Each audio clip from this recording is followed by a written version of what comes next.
Good morning, dear colleagues. Let's start our session on multilateral rules and competition.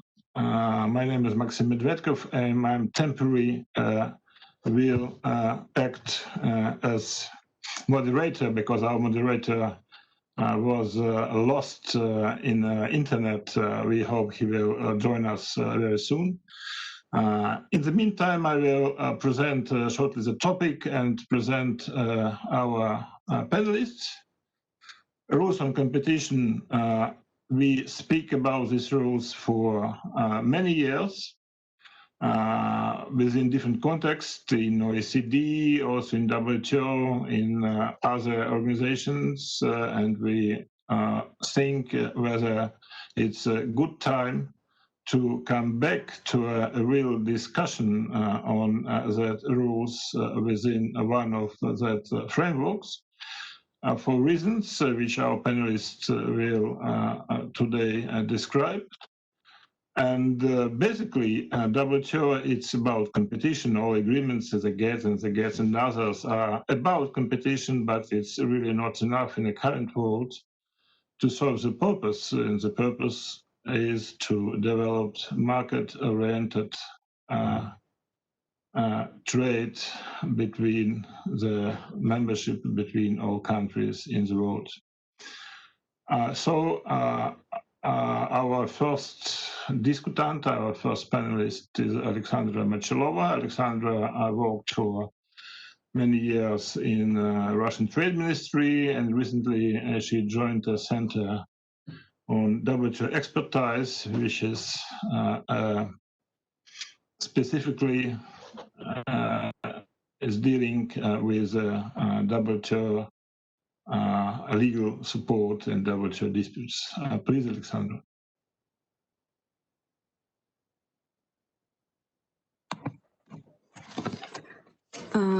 Thank you, Maxim, for giving me the floor.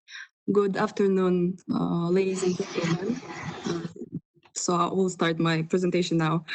So as Mr. Medvedkov has said, competition concerns have been at the center of the international trading system for a long time.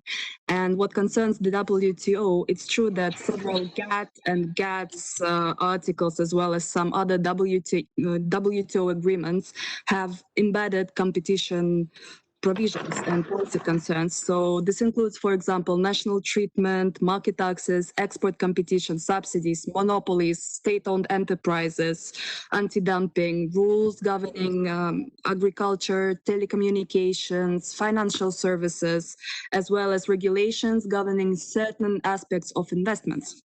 However, recently, the dynamics of global competition, they have been changing at such a rapid pace because new challengers and new players have been entering the field, which include transnational companies and state-owned companies, which we will be talking about today.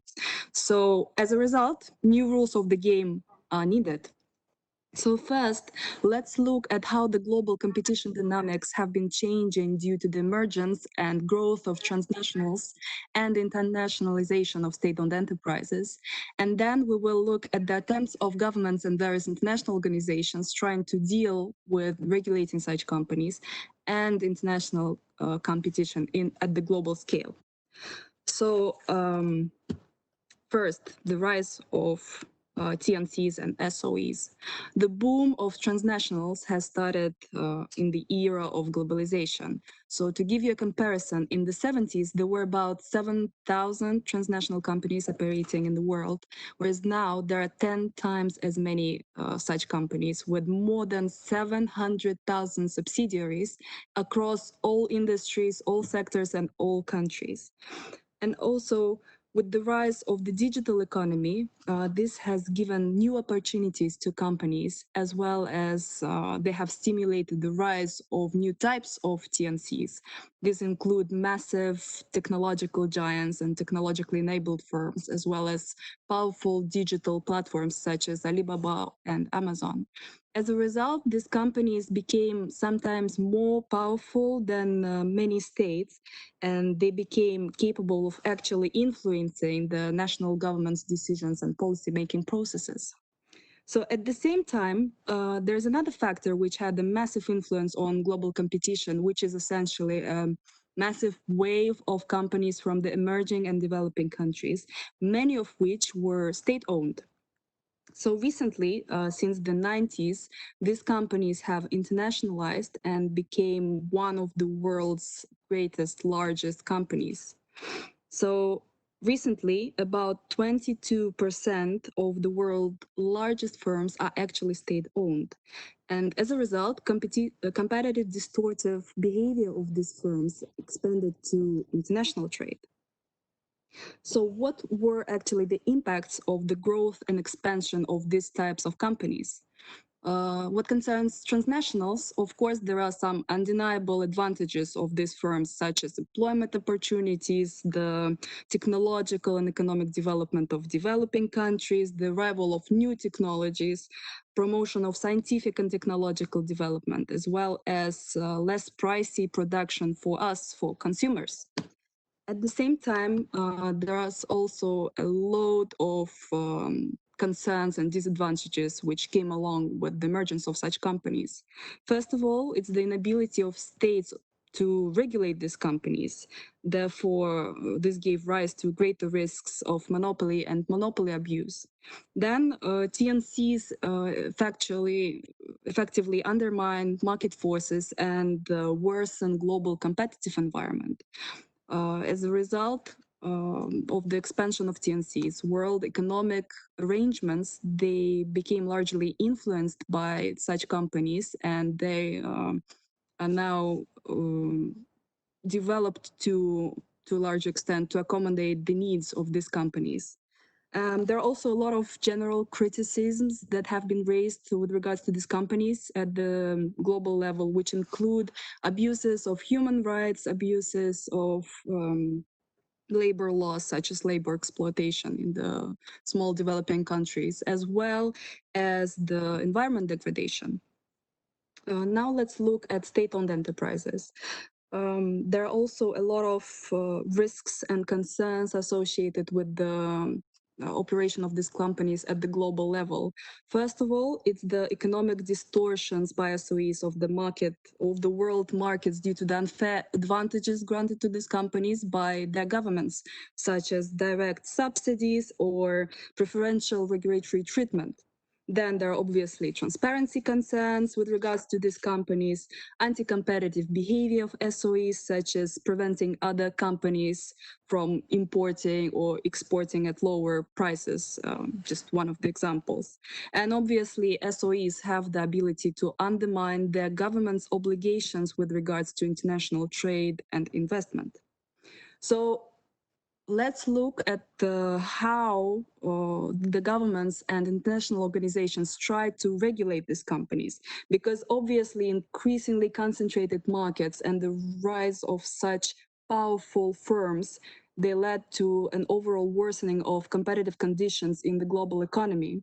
And therefore, there was a strong need to develop some sort of rules governing their behavior and operation. And of course, international cooperation has always been a key mechanism for coordinated enforcement actions. So with regards to transnationals, this challenge has been on the agenda since World War II, and the key discussions have taken place at the United Nations. So during the 70s, the Commission on Transnational Corporations has been established by the UN, and in the late 70s, the negotiations on the UN Code of Conduct on Transnational Companies have begun. And a big role was actually played by the developing countries in these negotiations, because obviously they wanted to tame transnationals and they wanted some sort of control and limitations imposed on the countries to safeguard their own markets.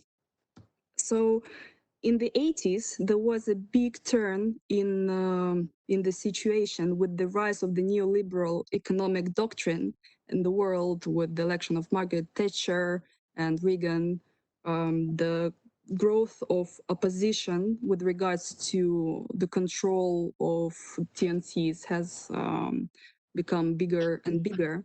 And in the end, the developing countries who were who were in favor of controlling TNCs, they actually withdrawn their concerns because now their key priority became to actually attract foreign direct investments. So in the end, in 1992, the negotiations on the UN Code of Conduct on TNCs, they have stopped. And the key reason for that was the unsolvable differences between the interest of developing countries on the one hand and the developed countries on the key aspects of the document. And obviously a very big opposition from the TNCs themselves because they didn't want the activities being regulated at the international level. Of course, at the same time, there were a lot of soft law initiatives being negotiated, some adopted, which include the OECD guidelines on multinationals, the United Nations Global Compact, Ethical Trading Initiative, Global Reporting Initiative. But again, the key disadvantage of any voluntary initiative is an absence of penalties for non-observance. So with regards to controlling TNCs, such instruments are ineffective and insufficient. So all in all, what we have is no effective multinational instrument regulating TNCs. And the same situation can be observed with regards to state-owned enterprises. With regards to which the regulatory framework only includes currently the OECD guidelines on corporate governance on SOEs, which is also a voluntary instrument. Then there are a number of national instruments such as National Competitive Neutrality Framework and National Competition Laws. But again, at the multilateral level, there were no effective instruments. So a game changer came with the establishment of the World Trade Organization, which brought a new dimension to the ideas and practices about the regulation of TNCs, SOEs, and about international competition in general. With regards to TNCs, in 1996, the launch of the working group on the interaction between trade and competition policy at the WTO was established, and in 2001 at the Doha Ministerial Conference, the future work of this group was elaborated. However, at the subsequent meetings, the WTO members were unable to reach consensus on the content of the possible rules, and therefore the functioning of the working group has stalled. And since then, it hasn't been working. And with regards to SOEs, there are disciplines at the WTO which set some limited basic obligations regarding state trading, which obviously include GATT Article 17, GATT Article 2.4 in relation to import monopolies, as well as Article 4.2 footnote 1 on the Agreement at Agriculture, and some others. However, there is still a need for more specific disciplines on both transnational companies and SOEs. And it is possible, as recently there have been so many detailed provisions on international competition in various free trade agreements, that it clearly shows that there is an interest in this issue at the global level. So I will now conclude my presentation by listing some key points. First, regulations at the national level are not enough, as national governments are largely unable to exert control on the transnationals and the large internationalized SOEs. Self-regulation and voluntary codes are largely ineffective and are unlikely to work. And there is still no international organization charged with regulating such companies. And as we know, many problems cannot be tackled without a respective appropriate institution at the global level. So to conclude, I would like to say that there is no better alternative than the WTO for the development of the appropriate regulations, as there is effectively no better suited alternative for developing universal rules for both TNCs, SOEs, and international competition in general. Thank you very much.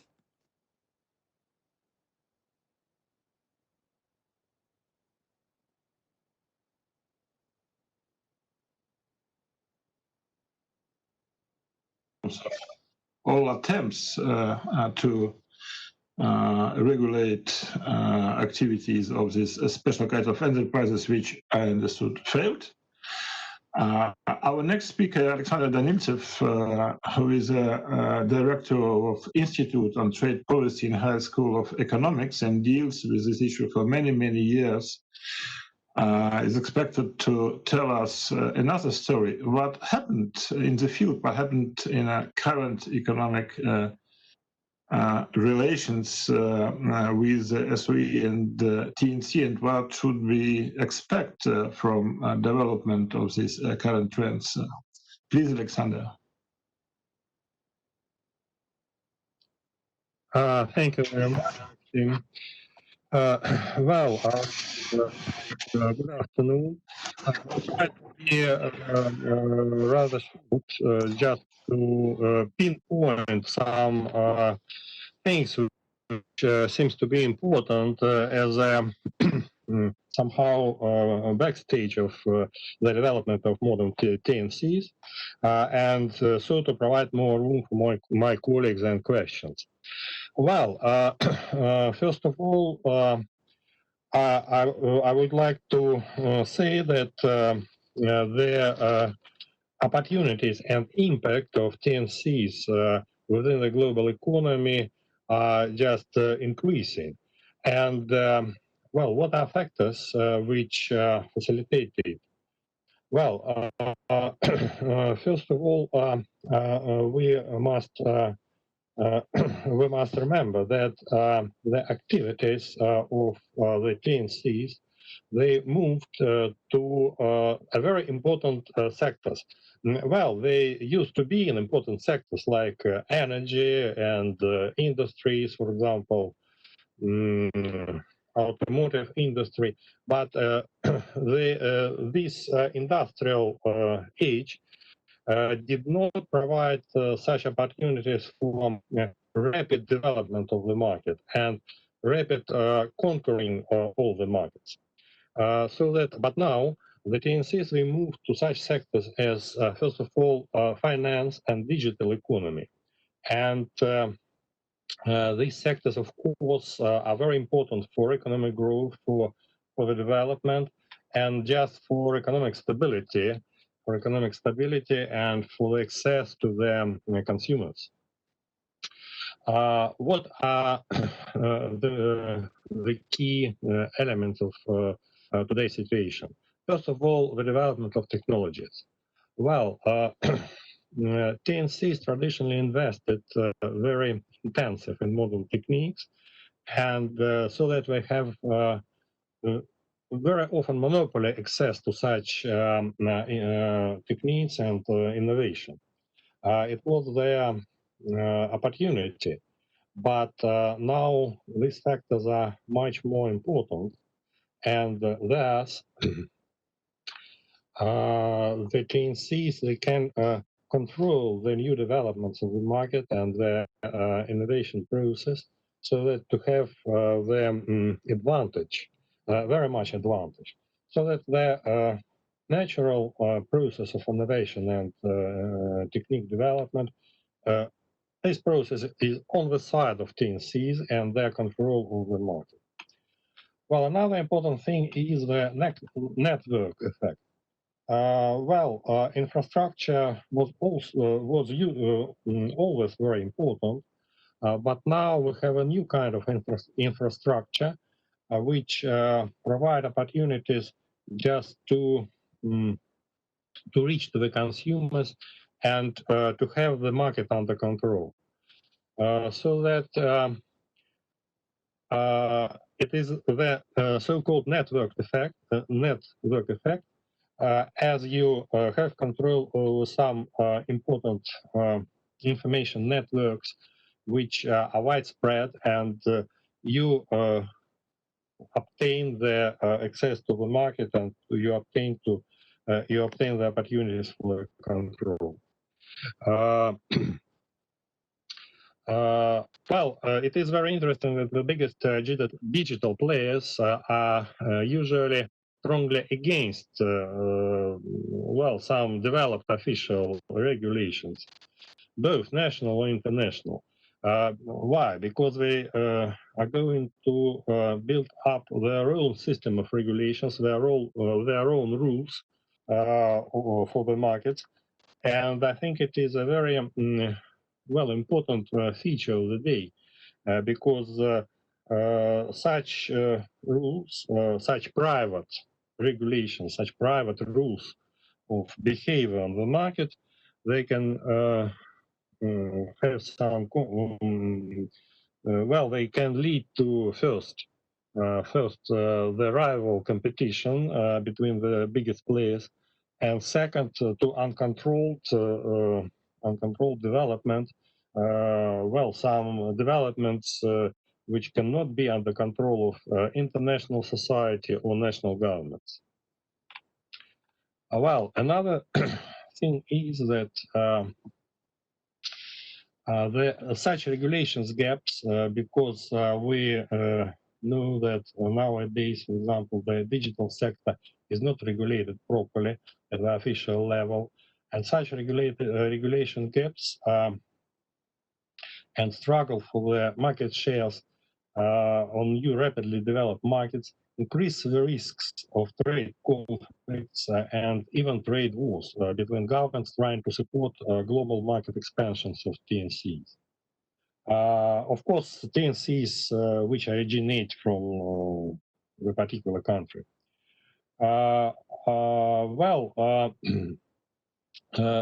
Another thing is that some countries do not have the enough economic and administrative resources, so that to develop the proper regulation systems, and of course they they can find themselves in a very difficult situation against the activities of TNCs. It is a traditional problem of the developing world because, well, as we know that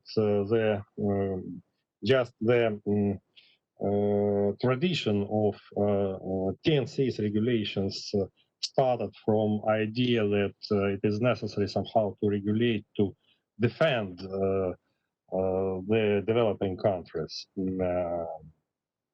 But now we have the new channel of such influence on TNCs, on the markets, and even maybe policy process and informational sector, digital and informational sector of such countries. So that my conclusion is that the new effective multilateral instruments and rules to challenge problems and risks in the area of competition and TNC's activities are necessary, and it is just the result of the whole basic trends of development of world economy and technique. Thank you very much. Alexander, for telling us what happened in the field with activity of TNCs and what we can expect in the near future. Our next speaker will be Ekaterina Mayorova. Ekaterina is now a director of Trade Negotiations Department in the Ministry of Economic Development of Russia. And he worked for many years as one of Russia's negotiators in the WTO. So Ekaterina will tell us, have you, in respect of what in practical terms we may expect from activities of TNCs, please, Ekaterina. Thank you very much, Maxime. Good afternoon, everyone. Alexander gave a perfect presentation on which describes certain disadvantageous effects of SOEs and TNCs, which, however, did not lead to adoption of universal multilateral disciplines so far, as Alexandra told us in her intervention. However, the disadvantageous effects need a response, and currently the response to them is twofold, as I see it. First of all, it is a creation of own national champions, which are needed in globalized markets where size is the main driver of competitiveness. And a second, trade-restricted measures, including those inconsistent with the WTO, or probably more often, measures in WTO gray areas, the areas which are either not regulated or insufficiently covered by the WTO rulebook. On number one, I would probably start with a traditional example, which is subject to heavy criticism among trade experts, which is Chinese state capitalism, as it is often called. Over the past 10 to 15 years, more than 80% of the central Chinese government assets became concentrated in few sectors like petrochemistry, electricity industry, defense, telecom, transport, mining, engineering. China is now home to 109 corporations listed on the Fortune Global 500. But only 15% of those corporations are privately owned. As China is transitioning now from an investment-driven export economy to an innovation-driven economy reliant on domestic consumption, the state priorities are expanding to other sectors. Industrial development plan of China's government, which is called Made in China 2025, includes 10 strategic sectors like IT, robotics, air and space, shipbuilding, biopharmaceuticals, medical goods. In these sectors, China is planning to substitute foreign technologies by domestic and gain larger share in the world market. The response from China's main competitors is very simple. They are facilitating creation of comparably large and powerful domestic companies and provide extensive state support in sectors of great economic significance. Competition and larger policy does not prevent creation of such national champions. For instance, from the end of last century to date, out of more than 7,000 notified concentrations in the European Union, only about a couple of dozens were blocked. Many of the largest EU companies now, which are global players, were created through cross-border mergers. And now this consolidation policy continues, for instance, with respect to 5G cellular networks. Finnish Nokia, a very famous example, being the world's second large company in the area of 5G after the Chinese Huawei, has gained its current ranking through a series of mergers. A suggestion to further concentration and government support are intensively discussed on both sides of the Atlantic right now. Efforts to create national champions lead the world economy to further monopolization in key sectors deemed to be the main drivers of economic growth and innovation. This is a sort of closed circle. In order to successfully compete with industrial and technological giants, you have to create your own giants, and thus leaving fewer and fewer space for MISMIS and other businesses, as well as for businesses from those countries which are not powerful enough to keep pace in such competition, in quotes. Point number two, which is the trade restrictive measures, which we consider on the other hand. We see increasing scrutiny of Chinese takeover attempts. In Europe, this trend has revealed itself less markedly yet, though already now high-ranking EU competition officials publicly advise member states to consider purchasing stakes in EU companies to fend off the threat of a Chinese takeover. In the US, the trend is much more obvious and much more straightforward. The US, through the Committee on Foreign Investment, is blocking Chinese companies that attempt to acquire American firms, especially those in key technology areas. One example was in 2018 when the committee blocked American semiconductor testing company Xera takeover by China's Hebei CN. The compulsion to sell the assets is another method to resist Chinese expansion.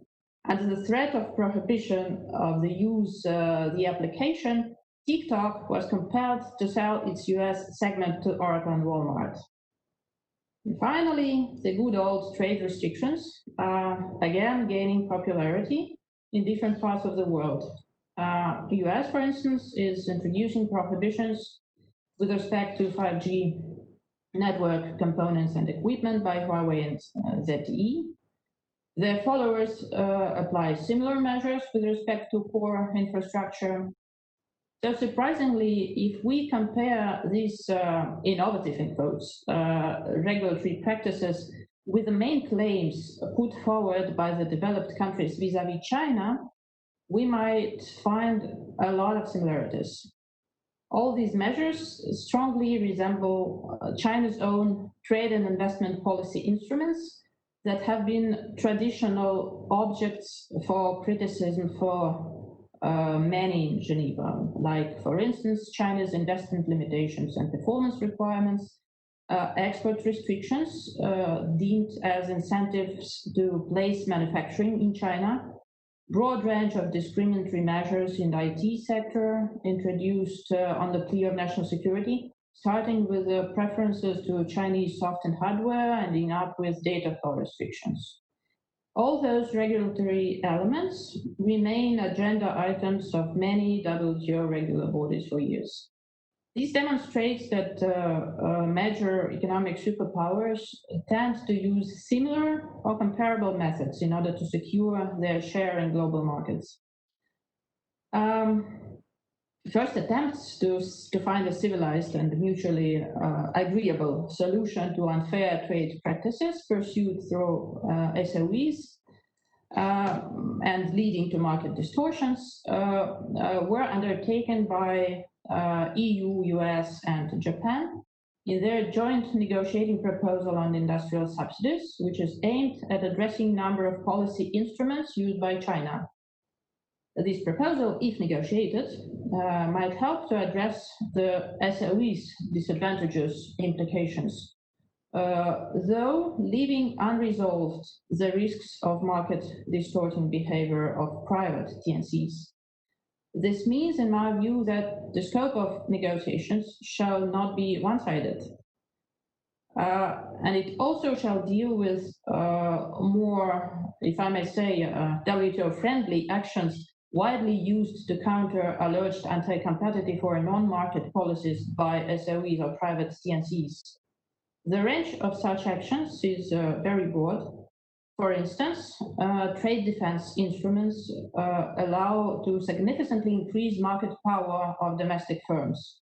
European Council last year, I think, declared that the EU must also safeguard its interests in the light of unfair practices of third countries, making full use of trade defense instruments and public procurement rules, as well as ensuring effective reciprocity for public procurement with third countries.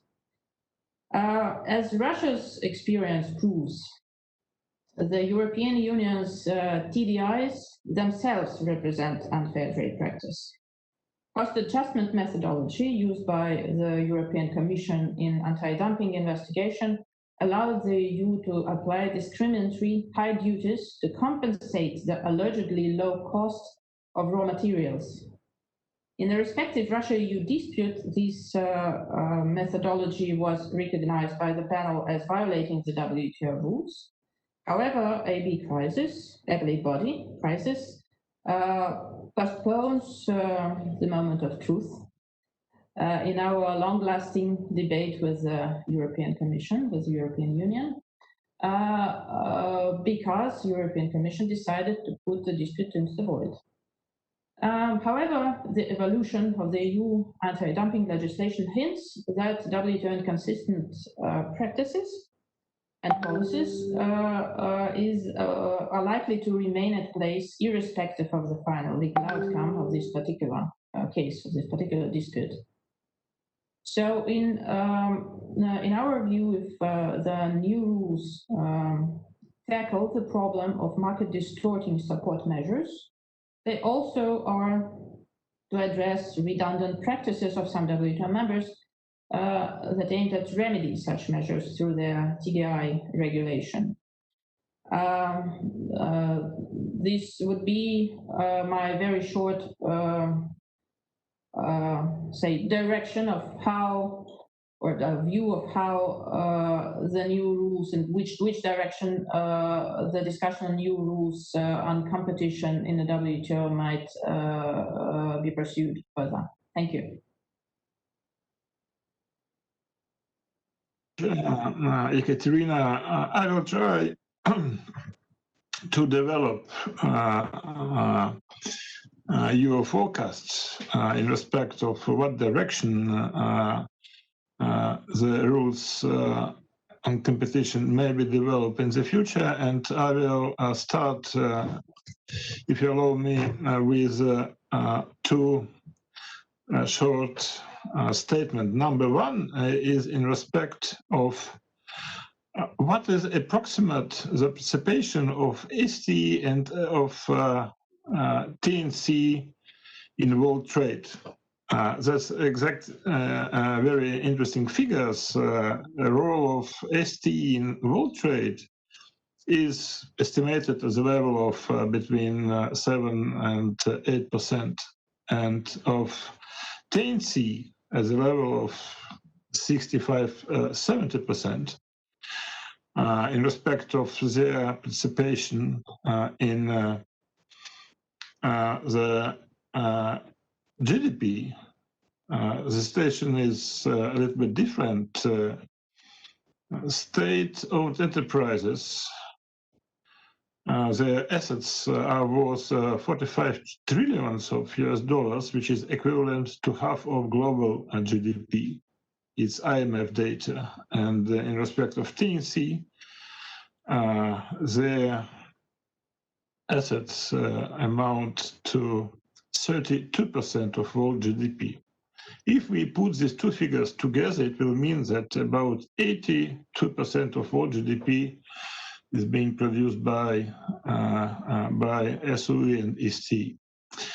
My statement number two would be, and what's in respect of WTO attitude or regulation in respect of these two kind of entities.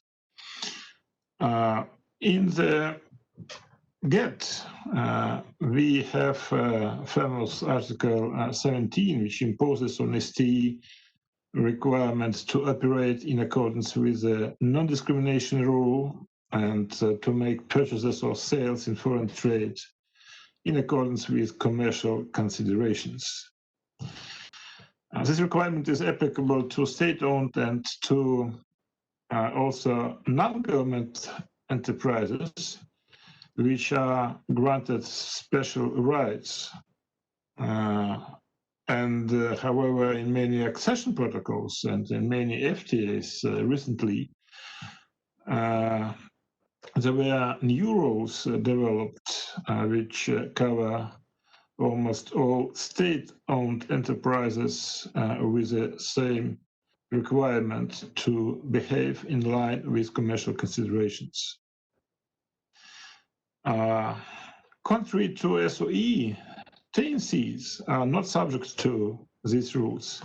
So literally, they are not subject to requirements to trade in accordance with commercial considerations. That means that if ST should base their commercial policy in line with commercial considerations, transnational corporations and others are free from that obligation. That's true that TNCs usually do not have exclusive or special rights granted. However, they have obtained this right de facto using excessive market powers and other elements of their commercial policies to expand their share in the market. I will give you a few examples. In France, 4 corporations control 90% of all domestic sales of foodstuffs, 90%. In Russia, 4 companies, foreign companies, control 79% of beer market and 65% of Russian market of non-alcoholic beverages. In US, 4 companies control 66%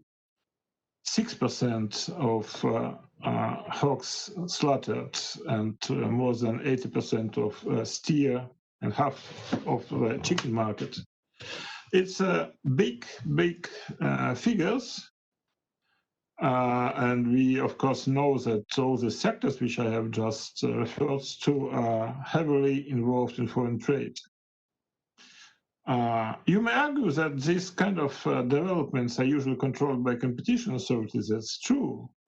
However, policies of competition authorities are very much different from country to country, and definition of a monopoly, for example, in the US, is very much different from definition in European Union. Respectively, trading partners, they have no instrument to influence activity of TNCs if this activity creates a problem in development of a market or access to a third country market.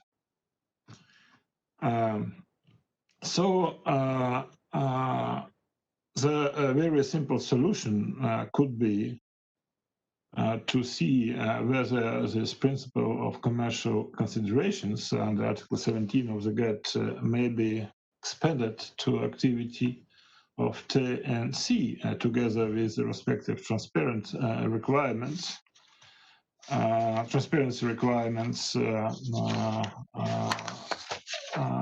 that may help to governments to be more safe in respect of securing their aims and aim of their companies which are not TNC in international trade. A second issue I wanted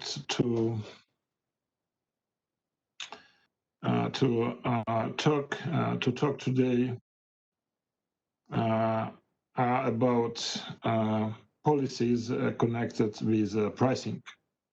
So general understanding of WTO policy was highlighted during the recent round of negotiations. In Marrakesh Declaration, it stated that the world trading system should be based on open and more market-oriented policies.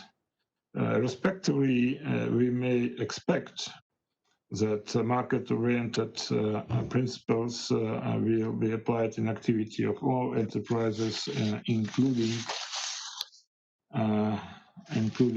transnational companies. In this respect, I should mention a concept of trading rights, which is another obligation under the WTO agreements. First, let's look into trading rights issue in the context of supply chains. It's known that TNC often develop vertical-based structure of production, processing, transportation, and sale of products, and that excludes participation of companies which do not belong to TNCs. In sectors where concentration is huge, other companies are practically excluded from the market, and in such situation, a right to trade, which is granted by the WTO agreement, and in particular by Articles 3 and 11 of the GATT, are established not by the government of importing country, but by TNC itself.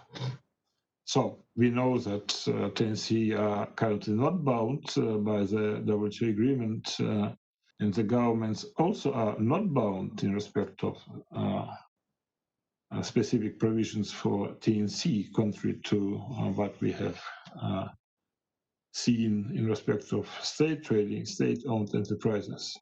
Respectively, TNC may introduce whatever rules of third-party access they want. So if TNCs decide to continue this vertical integration and not to let even domestic companies to participate in value chains, so it will happen.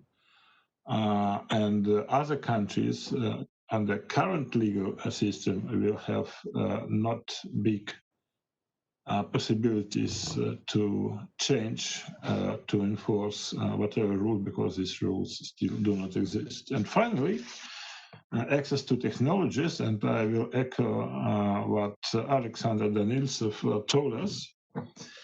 Access to technologies is another example where clear WTO rules simply do not exist, but are necessary at multilateral level in order to facilitate open and competitive trade. GATT rules do establish rather clear cases when the governments, for example, may prohibit or limit exports of goods or import of goods. Similar rules exist for services, and they are established by the GATT. They are established by specific obligations, specific commitments of the members and services. However, trade and technology, except military or dual use, is not subject to multilateral rules, as that might lead to further isolation of countries and even regions from benefits of scientific progress. If technology owners and TNCs are keen to develop their potential in this sphere, will, for whatever reason, decide to keep technologies home or within their houses, so they can do it. And probably it's one of the most sensitive issues which we should consider and we should discuss in a future work with multilateral trading rules.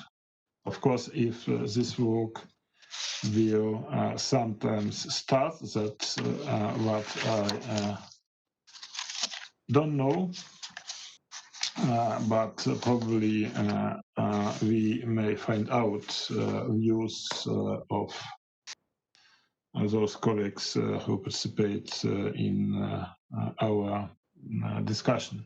So I think that's what we, the messages which we wanted to convey today. And I open the floor for questions.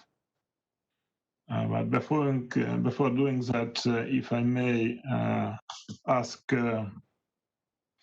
Alexandre, what you think,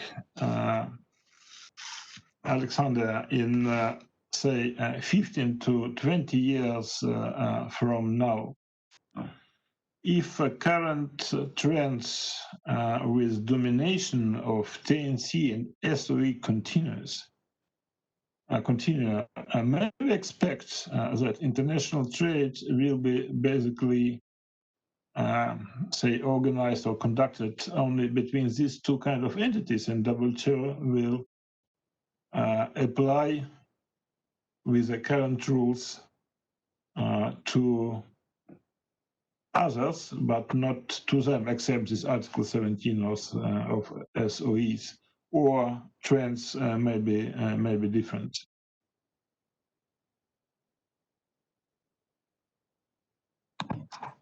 Was it Alexandra or Alexander?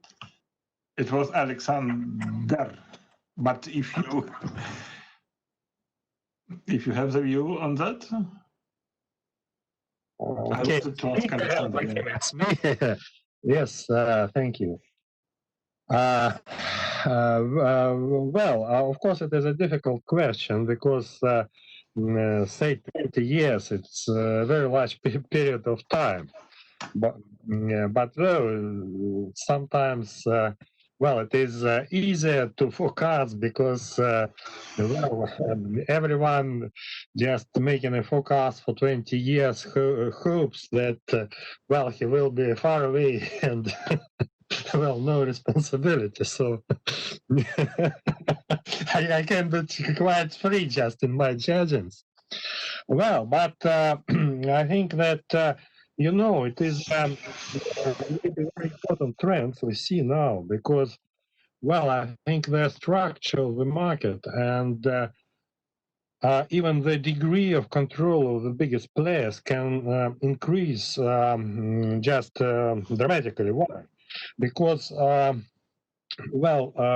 just up to date, we had some chains of supply and access to customer, to buyer, to final consumer, just divided in steps. So that there was a producer, a trader, and so on, so forth.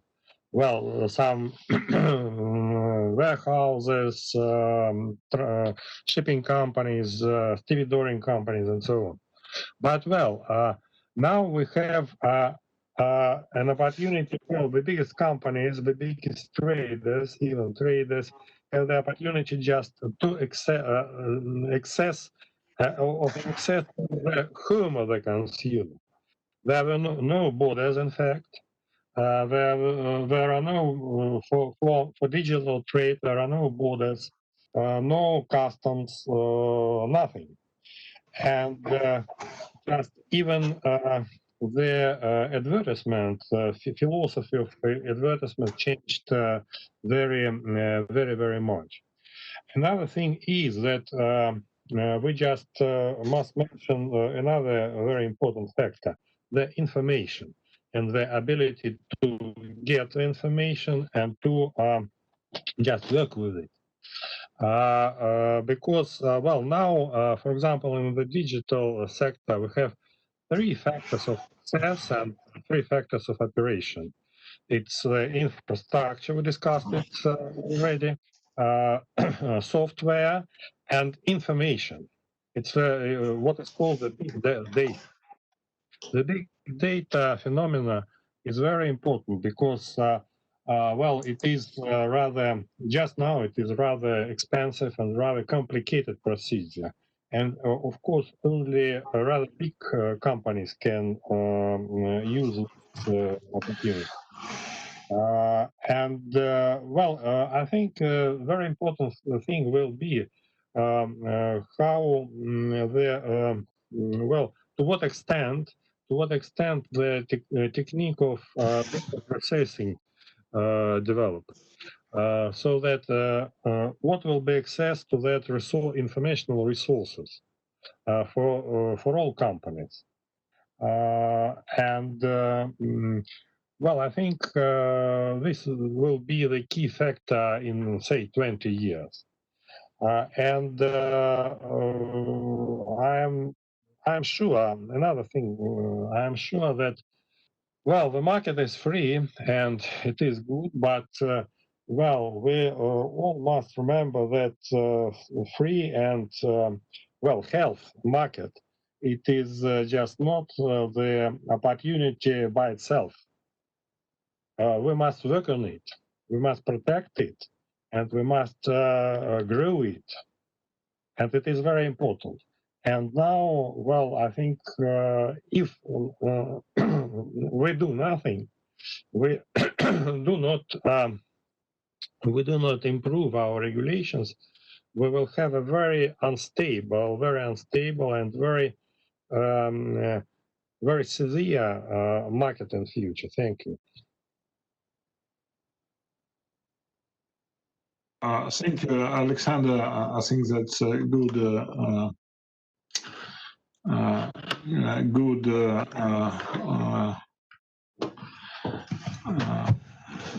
hidden proposal for all of us to be more forward-looking into this concepts of future construction of multilateral trade, taking into account what you have just said.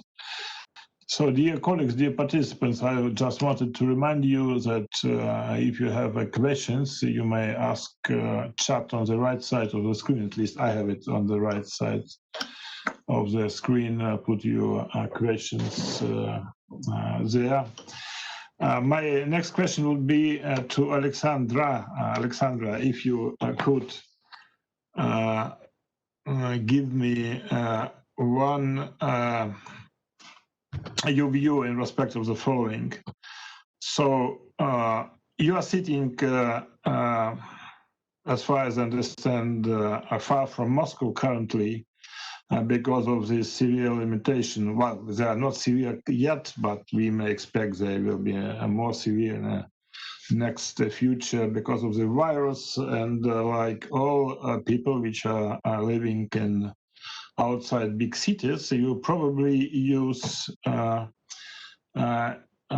providers, internet providers of many services, and probably food supply as well.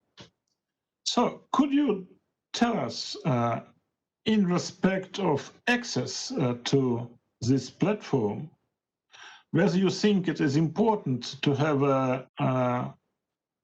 certain rules agreed multilaterally, which will eliminate possibility of discrimination both for sellers and buyers, because currently these rules are established by electronic platforms themselves. And as I see from my experience in some platforms, in most platforms, they welcome me, and others, they have some hesitations for whatever reason which I cannot understand. What do you think? Do we need to explore this issue, and whether WTO would be good forum for this discussion? Thank you for this question. I think as time changes, as dynamics in international trade change, the rule book also has to go hand in hand with this changing trends and changing dynamics. Otherwise, we have a risk of being left behind the board, as we say it.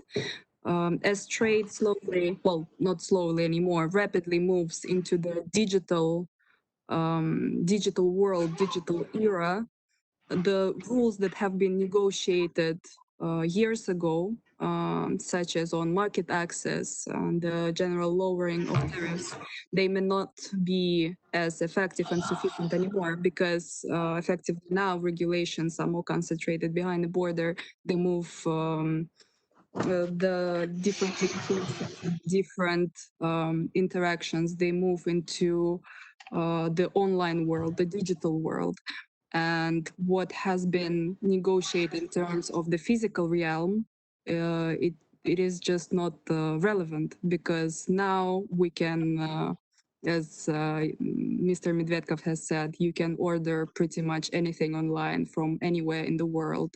Various other technologies are developing very rapidly, not just the digital platforms, but various others, alternative means of production and so on, like 3D printing, among other modern world inventions.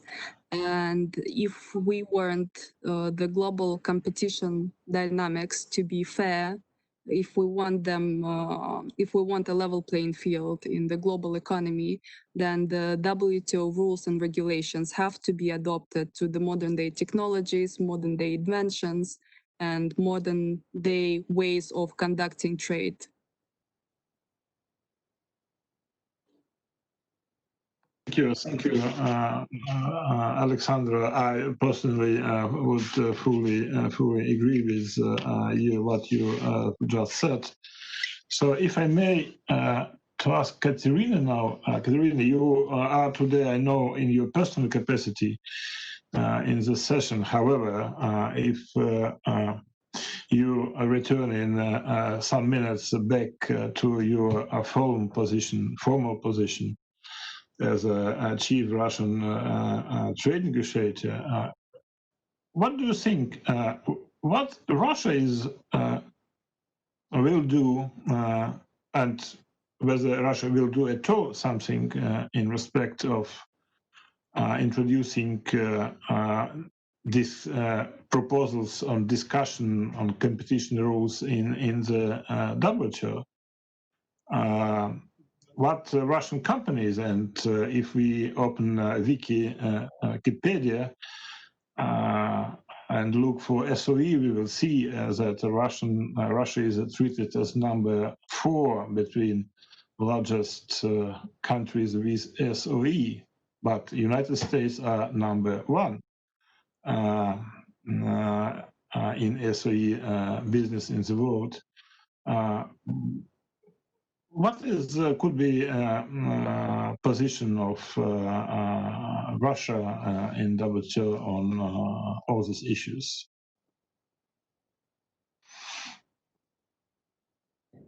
Thank you, Maxim. Formal capacity probably will not 100% help me to give the response. The situation in the WTO is now very depressing, very gloomy. Hopefully, it will be back on track at some point in time.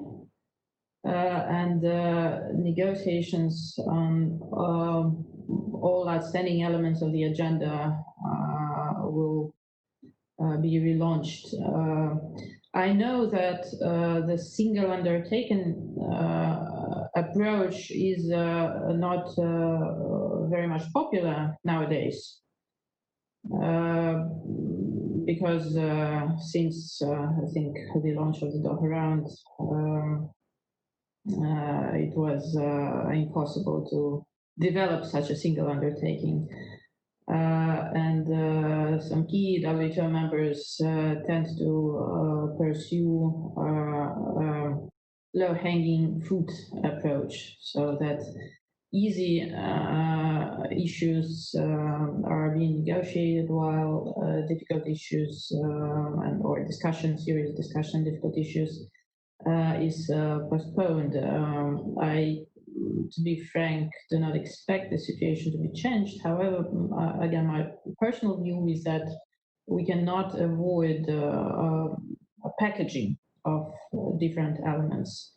I don't think that the tactics of picking up certain elements of trade agenda, certain elements of the problem in the trade relations, and trying to find a solution for this single separate element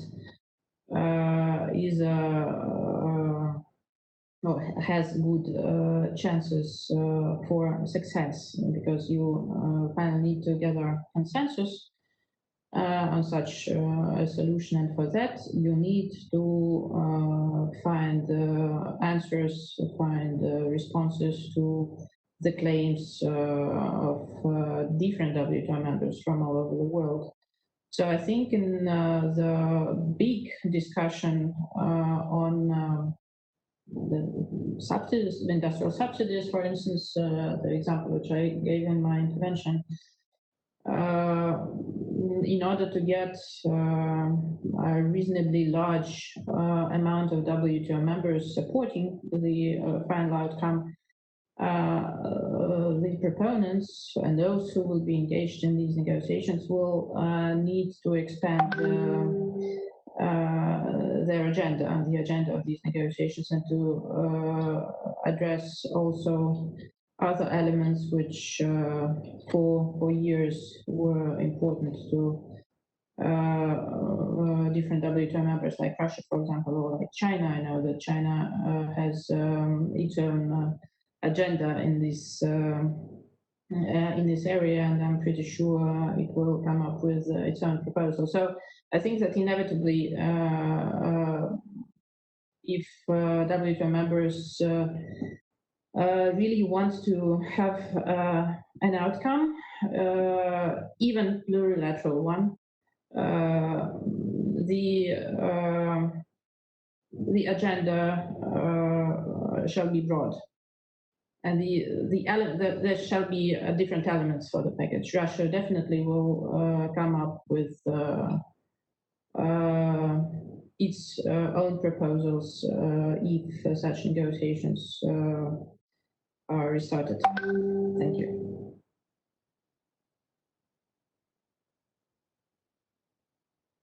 The subjective view is probably a subjective view on how things will develop, unfortunately.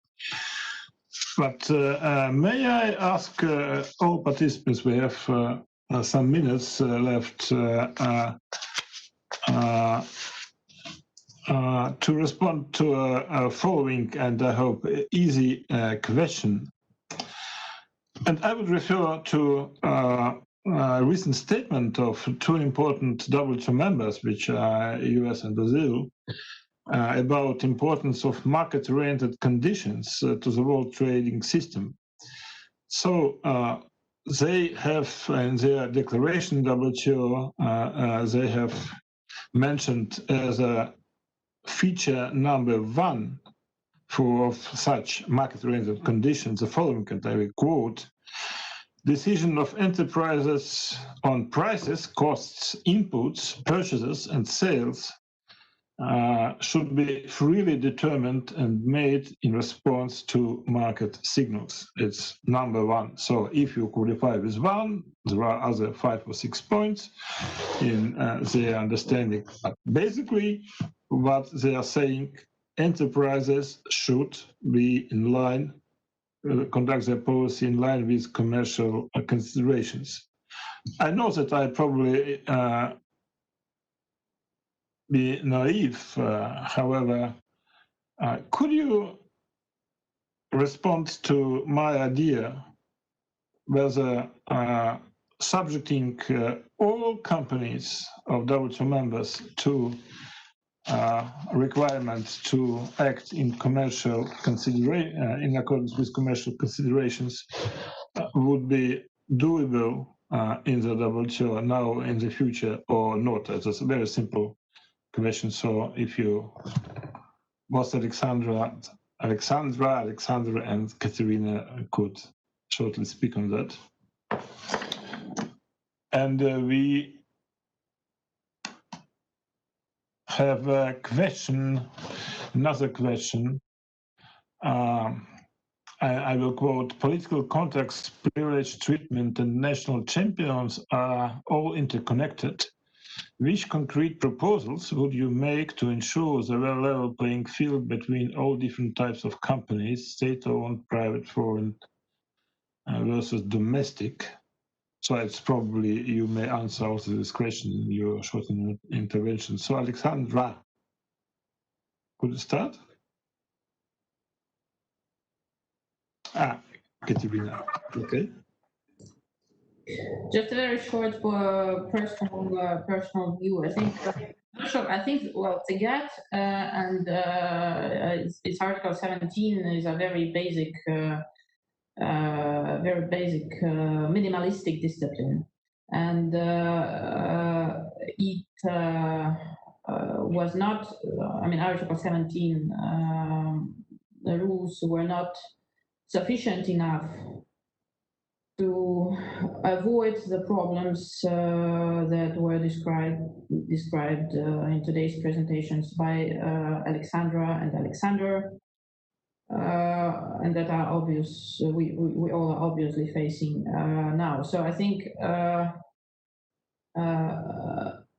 the practice and operation of TNCs and SOEs is very much sophisticated, so that only proves that in further future possible rules on competition, in the WTO, we all have to go much further than Article 17 type of obligations, simple commercial considerations, commitment or obligation for such types of companies.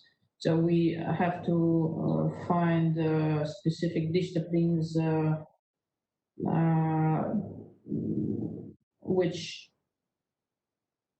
take account of the sophisticated practice by TNCs and SOEs. Thank you.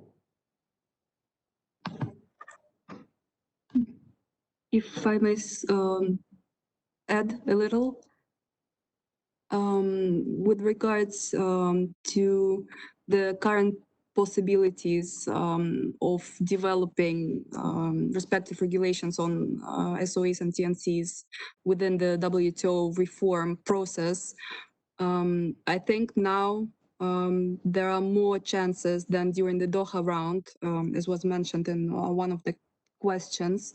I think it's a little bit similar to the UN process in a way that during those times it was a matter of conflicting interest between the developing countries and the developed countries, because different types of TNCs, for instance, existed in the past, whereas now TNCs in themselves became independent actors, independent of national jurisdictions, either developed or developing ones. So I think now countries actually have more interest in common as to actually somehow taming these independent actors and bringing them in line with the international norms and regulations. So I think that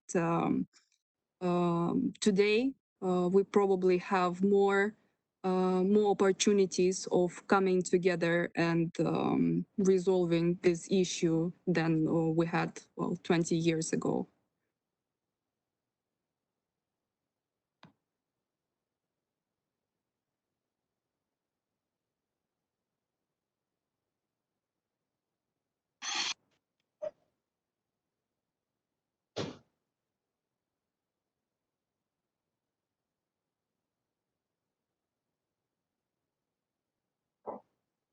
Alexander?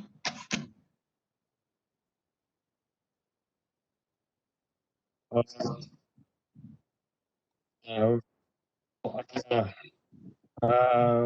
can add a few words. Well, I agree very much with Alexandra because, I think that it is a kind of different conflict now. It can be in respect to this question.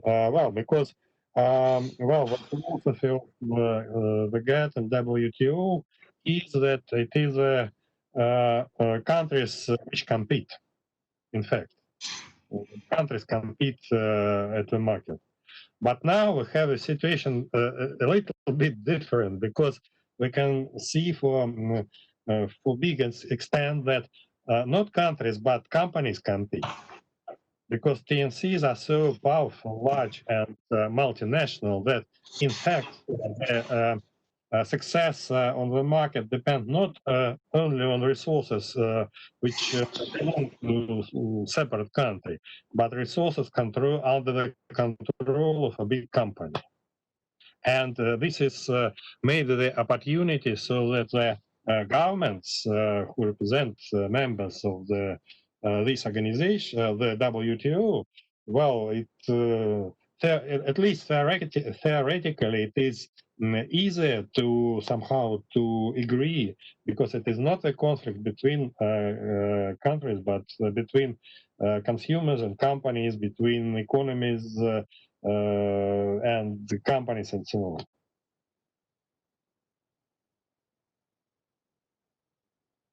Question. How does the lack of robust competition rules impact businesses, governments, and consumers? And under what terms should competition be incorporated into the WTO negotiating agenda? So who wants to answer? Alexandra or Alexander?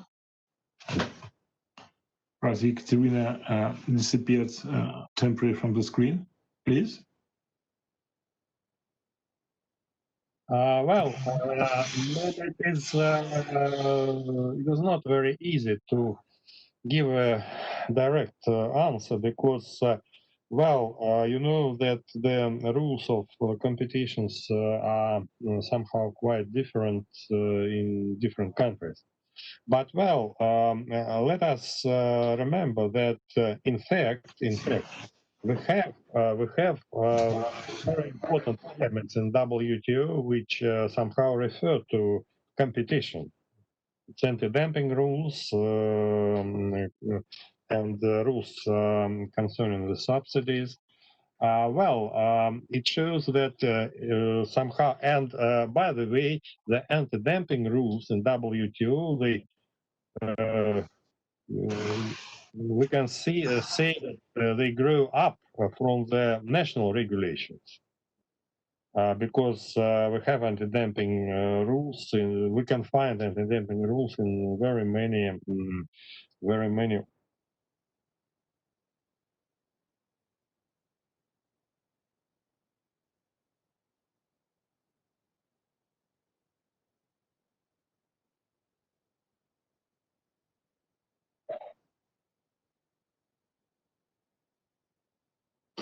So we lost Alexander, it seems to me.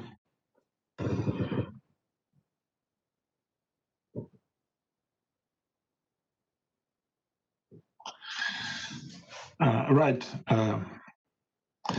Alexandra or Ekaterina, you would like to complete this response to the question? The question was, how does the lack of robust competition rules impact businesses, governments, and consumers, and under what terms should competition be incorporated into the WTO negotiating agenda?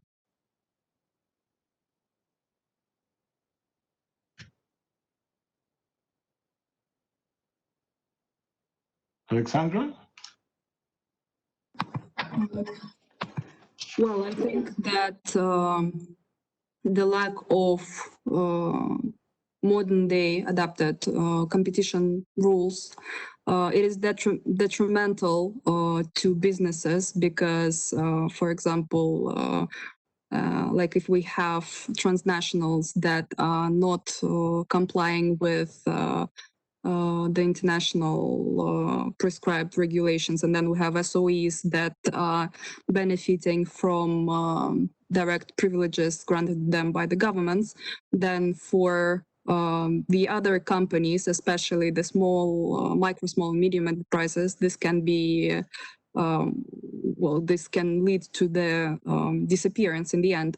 Of course, in nowadays, the digitalization of the economy, this has given them the possibilities to compete. But at the same time, I think without the stipulated norms that would apply equally to everyone, and with the prescribed mechanism of enforcement, in addition to certain transparency instruments, all this should be in place in order to enable an environment where everyone can compete equally based on their comparative advantages and so on. So I think in the WTO, this should be applied to all spheres, to traditional disciplines that have been long negotiated within the organization, but also to the so-called new issues that are currently on the table. So this includes e-commerce, investment facilitation, MSMEs, and so on. I think it is vital that this particular issue, the issue of international competition, is put into the various discussions and negotiations, so that this topic is evaluated from all the various perspectives.